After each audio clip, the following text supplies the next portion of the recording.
survenu à Napierville à l'automne 2002. C'est un couple qui avait été tué dans sa maison. Leur fils a été accusé. Et Jean-François, le jeune homme a plaidé coupable aujourd'hui. Oui, ça a causé toute une surprise. Au Palais de justice de Montréal, où une requête était débattue ce matin, Vincent Poupart, contre toute attente, a annoncé qu'il plaidait coupable à des accusations réduites de meurtre non prémédité, de meurtre au 2e degré contre ses parents, François Poupart, 49 ans, et sa mère Danielle Guilbeault, 45 ans.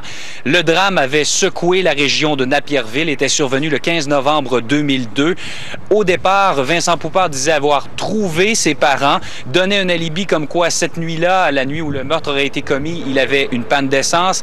Les enquêteurs des crimes contre la personne de la Sûreté du Québec avaient prouvé que son alibi ne tenait pas et 2 semaines après le meurtre, vraiment à la surprise générale, avaient procédé à l'arrestation du fils.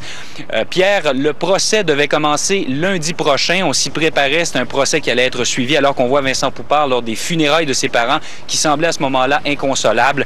Donc le procès devait commencer lundi et donc on est un peu pris de court. Il a plaidé coupable à des accusations réduites ce matin et pour ce qui est de la date à laquelle il va connaître sa sentence, c'est vendredi de la semaine prochaine. Donc un dossier qui, dès la semaine prochaine, un triste dossier, devrait-on dire, qui sera clos.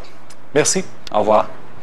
Alors, si vous avez des enfants à la garderie, préparez-vous. La CSN annonce une grève au début du mois de juin dans plus de 300 CPE où elle représente les employés. Donc, ce sont 25 000 enfants qui vont être touchés par ce débrayage. On parle d'équité salariale. Vous savez que c'est ça qui est au cœur du litige. La Confédération des syndicats nationaux lance un ultimatum au gouvernement Charest à propos de la rémunération des travailleuses des centres de la petite enfance. Si une partie importante du dossier de l'équité salariale n'est pas réglée d'ici quelques jours, une grève est prévue les 3, 6 et 7 juin, soit un vendredi, un lundi et un mardi. Depuis le mois de janvier 2004, le comité de négo des centres de la petite enfance a à sa possession un mandat de 7 journées de grève à être utilisé au moment jugé opportun. Environ 25 000 enfants seront touchés si les employés débraient dans les 310 centres représentés par la CSN un peu partout au Québec. Le salaire moyen est de 15,50 $ l'heure dans ces CPE et le différentiel à combler pour ce qui est de l'équité salariale est de 2,60 $ l'heure selon un emploi comparatif.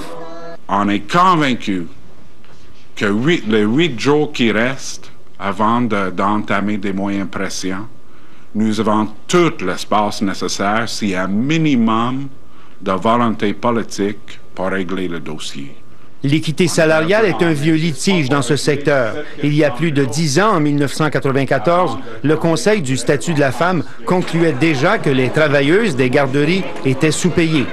Normand Réaume, TVA, à Montréal.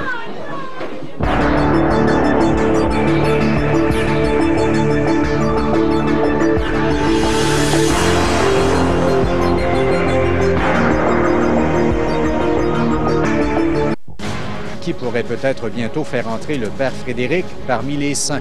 On y revient dans quelques instants.